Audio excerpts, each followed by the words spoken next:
प्रामाणिकपणा हा अंगातील गुण असला तरी तो सरसकट सर्वांमध्ये क्वचितच दिसून येत असतो।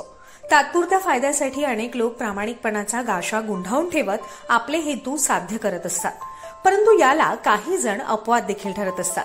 अशांच्या प्रामाणिकपणाची दखल नक्कीच घेतली जात असते। याचंच एक उदाहरण सध्या पुण्यामध्ये दिलं जात आहे। पिंपरी चिंचवडमधील शिवतेज नगरमध्ये असलेल्या राम लॉन्ड्रीचा मालक सागर राठोड याच्याकडे इस्त्री करण्यासाठी आलेल्या कपड्यात लाखो रुपयांचा सोनेरी ऐवज मिळून आला। तो ऐवज त्यानं ग्राहकाला कोणतीही अपेक्षा न ठेवता प्रामाणिकपणे परत केला।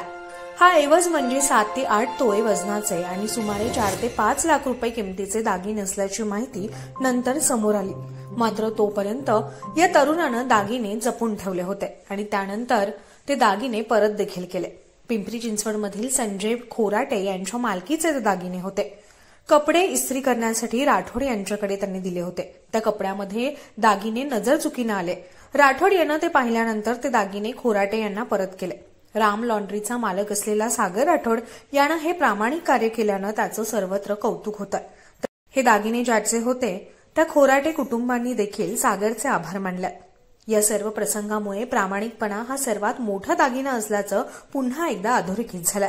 जेव्हा मला भेटलं ना, जेव्हा सोनं एका नकली आम्हाला माहित नव्हतं, पण आम्हाला ती दुसऱ्याची वस्तू होती। आम्हाला ते दुसऱ्याला देणं भाग्य होतं, कारण की आमची वस्तू नाही।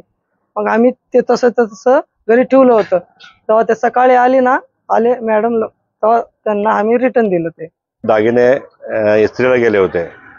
मग आम्ही आज सकाळी त्यांच्याकडे आल्यानंतर त्यांना कल्पना दिली की साडीमधून दागिने आलेले आहेत तुमच्याकडे, पर्स वगैरे असे। तर त्यांनी लगेच ते आम्हाला काढून दिले। खरोखर म्हणजे अशी प्रामाणिक माणसं भेटणे फार दुर्मिळ झालेलं आहे। त्यांनी आम्हाला ते प्रामाणिकपणे ते परत केलेले आहेत। प्रामाणिकपणाचं उदाहरण नेहमी पुणेकरांच्या लक्षात राहील।